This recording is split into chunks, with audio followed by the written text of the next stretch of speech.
Resident Evil is a roller coaster when it comes to difficulty. Some moments in the series are extremely easy that it's laughable, while others make you bang your head against the wall. And with so many locations and areas in the games varying in difficulty, I think it's about time we take a look at the hardest areas in Resident Evil games. But firstly, I want to thank King of Horror for making this his Patreon pick as a Stars Alpha team member for me to do this video. Just a reminder for you guys, if you want to get benefits like selecting a list video that I do once a month, you can become a Stars Patreon member by clicking the link in the description or heading over to patreon.com/nerdspacegames. But back to the subject at hand. With so many Resident Evil games out there, I decided that I'm going to do the top 10 hardest areas of the mainline Resident Evil games. Just some rules before we get started though. Firstly, I'm only looking at the numbered entries, the remakes Resident Evil 0 and Code Veronica. Also, I'm only choosing one area per game, to keep things interesting.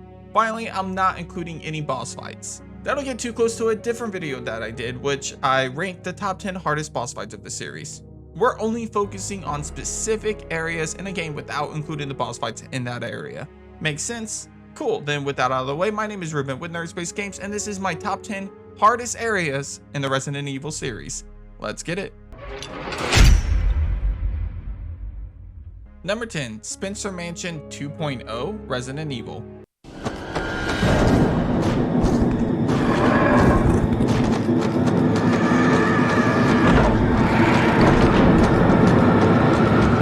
It feels like a damn crime putting anything from the original Resident Evil anywhere on the list that's not the top 3. But honestly, the real difficulty in this game deals with limited resources and conserving healing items and ammo.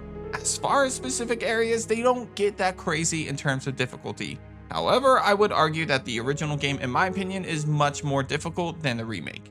If I had to select an area that is more difficult than the rest of the game, then I would say the Spencer Mansion after you return from the residence. That's why I said Spencer Mansion 2.0, if that makes any sense. The reason I say that is because the game introduces the hunters at this point of the story. Now in both versions of the game, hunters are a pain in the ass. They can instantly kill you if your health is in a caution state or even in a fine state but near caution. Of course, it's easy to pull out the shotgun to blow them backwards or dodge the attacks. But for your first experience against these guys, it's very possible that you find your character decapitated by these reptile-like creatures.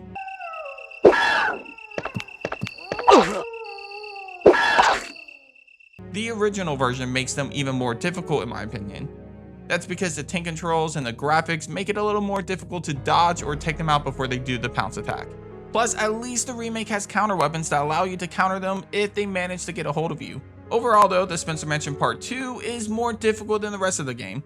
Not just because of the hunters, but also because of the limited amount of resources left in the mansion.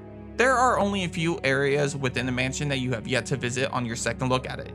Therefore, chances are most of the resources are already gone and you might be in a situation where you are suffering badly with a lack of ammo. Add that to the fact that some areas might still have Crimson Heads in the remake, and the areas that don't probably have hunters. Yeah, you find yourself in a situation where the Spencer Mansion is more dangerous than the last time you were here. No, but something's wrong with this house. Whoa, this hall is dangerous. Number 9, Abandoned Aircraft Resident Evil 6 Ada's Campaign.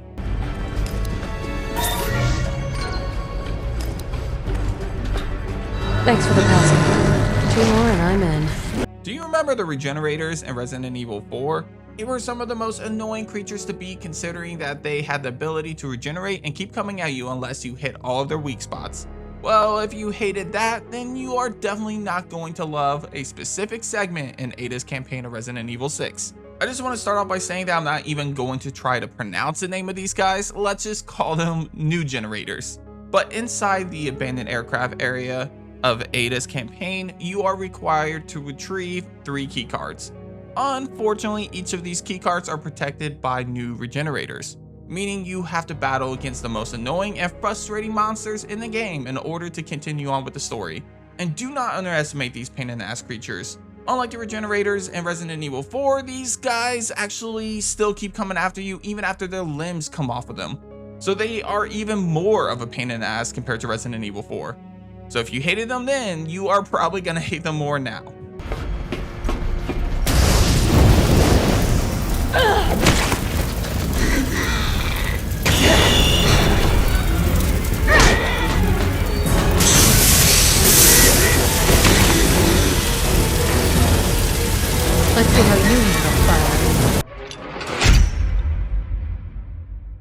Number 8, The Factory, Resident Evil Village.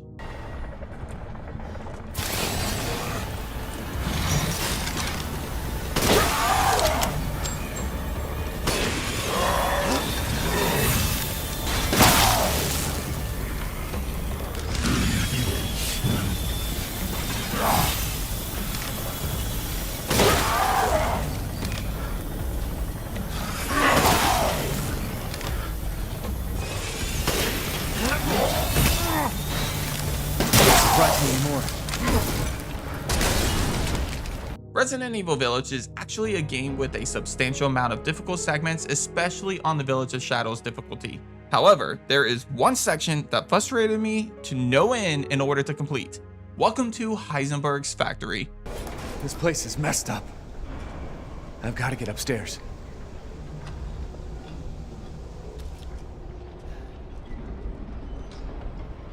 Sure, the village fight against the Lycans is frustrating as hell. However, having to deal with all of Heisenberg's Sodots is extremely annoying. They have obvious weak spots, but the problem is that they seem to be smarter than most enemies in Resident Evil. That's because they actually know where the weak spots are and they actually try to cover them up. I know, that's crazy. Why didn't any other creature or monster in Resident Evil ever do something like this? So yeah, it makes it a huge pain in the ass to try to hit the weak spots. And of course, they do major damage. It's an area of the game that really challenges the players to be smart and cautious with their ammo, as these guys are good at blocking attacks from Ethan. Fuck you, Heisenberg, and your factory of Sodots. Another one?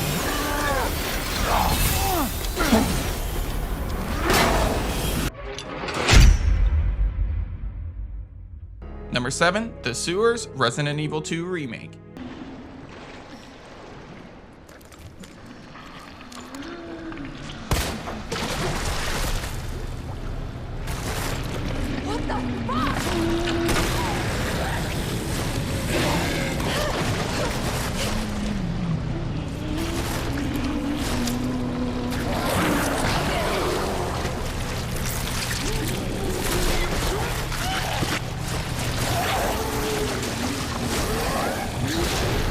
So I actually don't see this area talked about a lot when it comes to difficulty.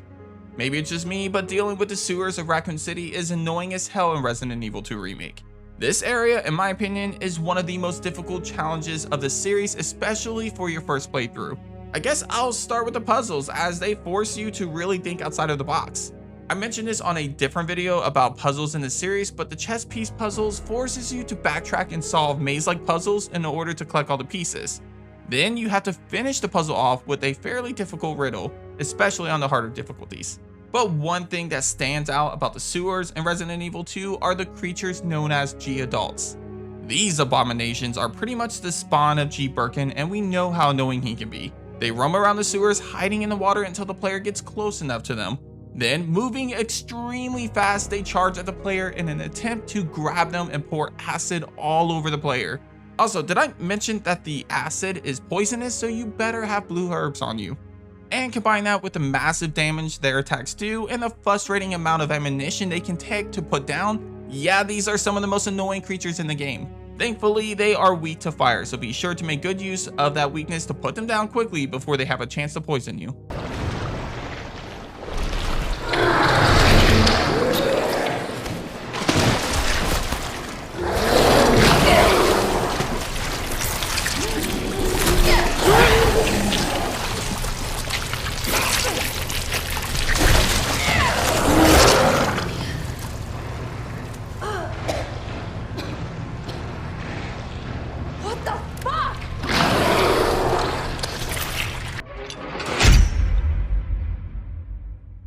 Number 6, The Freighter, Resident Evil 5.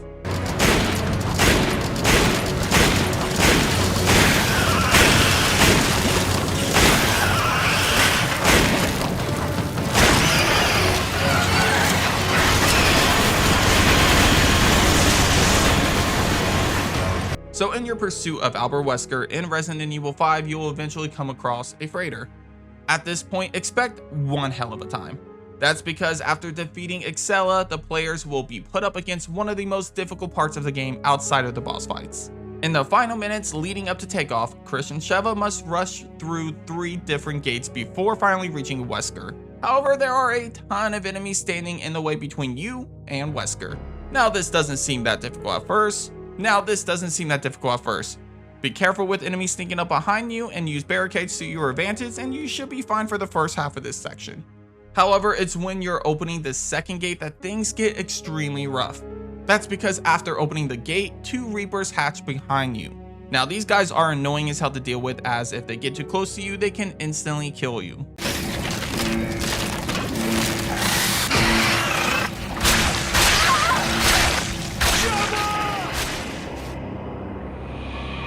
So you have to keep your distance while also trying to hit their weak spots in order to kill them as soon as possible. And normally, it's smart to take your time against these guys. Unfortunately, time is not on your side.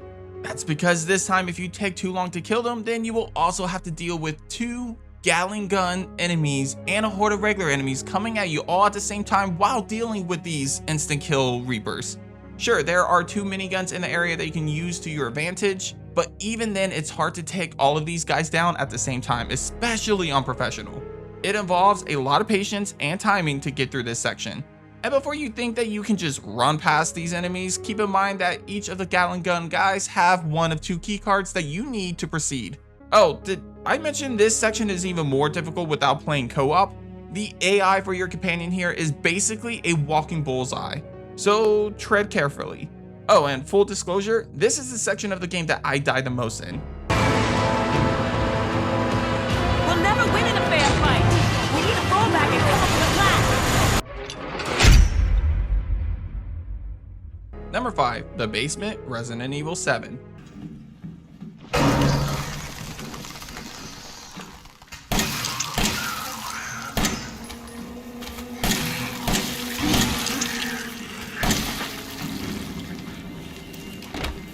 Resident Evil 7 was a change of pace for the series, as it was the first mainline entry to feature first person.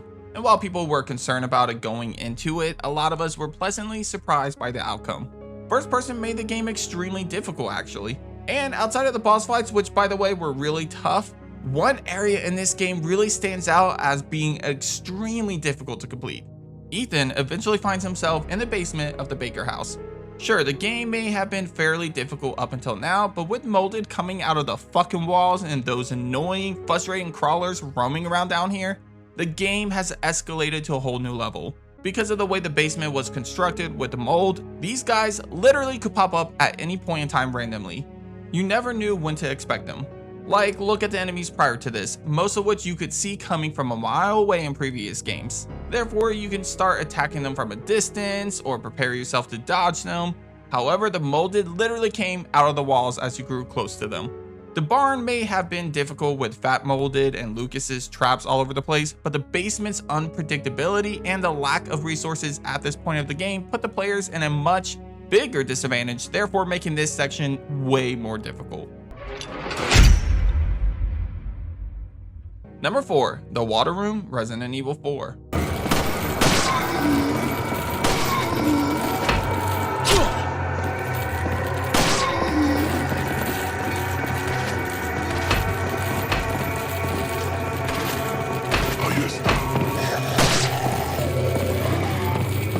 So I'm not gonna lie, I went back and forth between 2 specific areas in this game. Just in case you're curious, the other area I was considering was the Regenerator's Lab.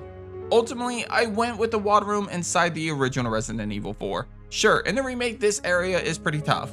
However, I felt like the difficulty changed pretty substantially between the remake's version and the original. And I can't tell you how many times I saw Ashley get carried away or I accidentally shot her and killed her in the water room of the original game. I can't tell you this because I honestly lost count. Sure, nowadays you can go online and find easier ways to make the experience a lot easier. However, during the first playthrough of this room, it was substantially harder than most areas in the entire Resident Evil series. The first objective is to activate panels on the opposite end of the room, which requires you to rush through a handful of enemies along the way. Then you have to run back to the center of the room and turn the crank. Once the stairs are down, you move towards the top area of the room where Ashley is now forced to activate 2 cranks on her own. The hardest part of this area is taking out all of the enemies while also trying to protect Ashley from being taken away. Because of the final stage of this room, a lot of players immediately get frustrated since enemies are attacking you down below while Ashley is being attacked from above. It forces the players to basically multitask and prioritize different circumstances throughout the entire segment. It's easily the hardest part in the game in my opinion, especially if you're lacking on sniper ammo, and it definitely deserves a spot on this list. Ashley! Coming. Shit!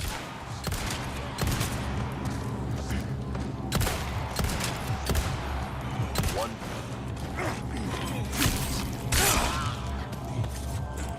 Ashley!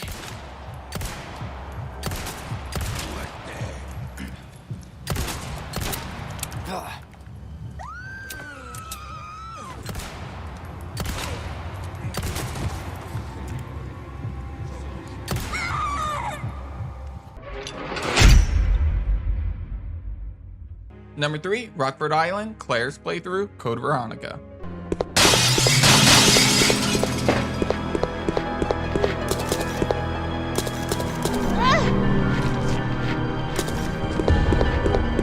Okay, so this one was extremely hard to narrow it down to a specific area, and I'll admit, technically I might be cheating here. That's because I'm choosing the entire Rockfort Island for the hardest location in Resident Evil Code Veronica. Firstly, I'm only focusing on Claire's segment as I feel like, just like the Spencer Mansion earlier on this list, that the 2 playthroughs of this area should be treated differently. And I believe Claire's segment of Rockfort Island is easily the most difficult part in the game. One reason deals with the lack of resources. For some reason, Chris's visit to Rockfort Island gives him a lot more resources to use despite Claire being here first. He's given a shotgun later on, and if Claire made the right choice, he's also given a pair of machine guns straight out of the gate. Oh, and you can add that to whatever Claire left behind in her item box. So yeah, Chris is pretty much set from the start to take on anything that he comes across. Meanwhile, Claire on the other hand literally starts off with a knife in the middle of a horde of zombies.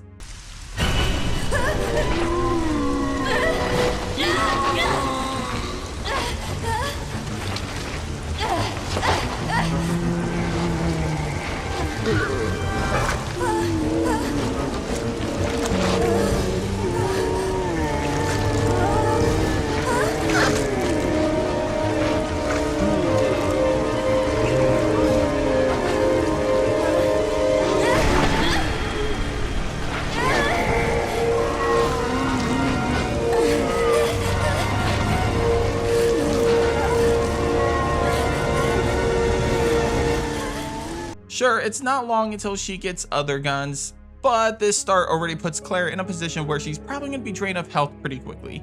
However, I think 2 things specifically make Rockfort Island during Claire's playthrough the most difficult area in this game.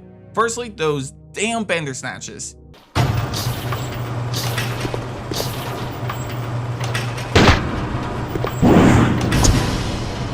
These guys are a huge pain in the ass to deal with. Unless you can move quickly and run past these guys, most encounters with them result in you losing some health regardless because of their long range attacks. And they pop up a lot more during Claire's playthrough of Rockfort Island compared to Chris since he has to go up against hunters. The second reason that I feel like this is the hardest area in the game comes down to the backtracking. Sure, it's nowhere near as bad as say Resident Evil 0, but because of the amount of times you find yourself backtracking as Claire on Rockfort Island, you'll find yourself draining your ammo and or healing items to go back and forth throughout the island. Whereas the Antarctic base and Chris's playthrough of Rockfort Island requires far less backtracking. No! We can't take off unless we raise the bridge! Leave that to me. You stay here and make preparations for takeoff. Number 2, the hospital and the underground storage, Resident Evil 3 Remake.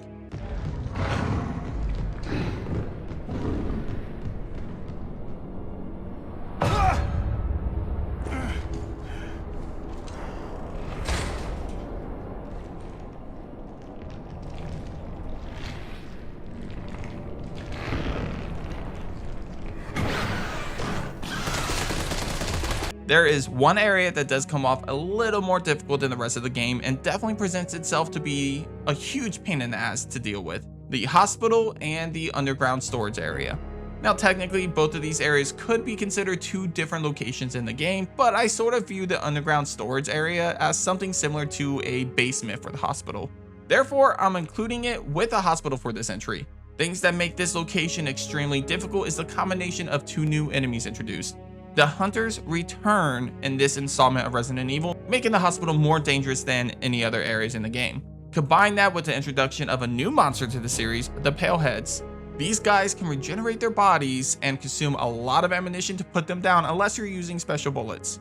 Not to mention there are two areas that really stand out as being extremely difficult within this location. First, you have the hospital lobby.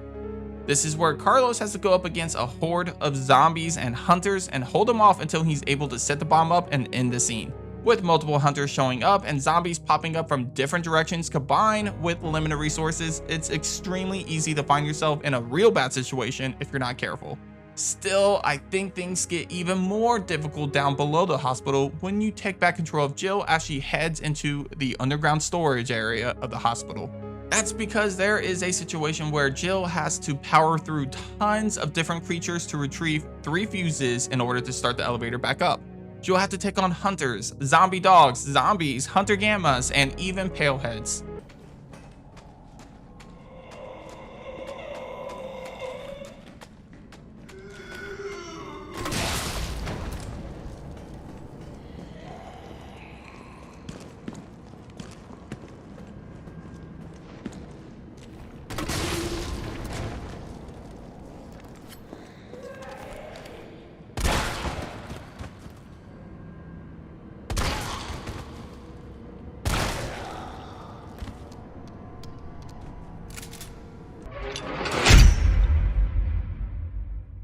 Number 1, the training facility, Resident Evil 0.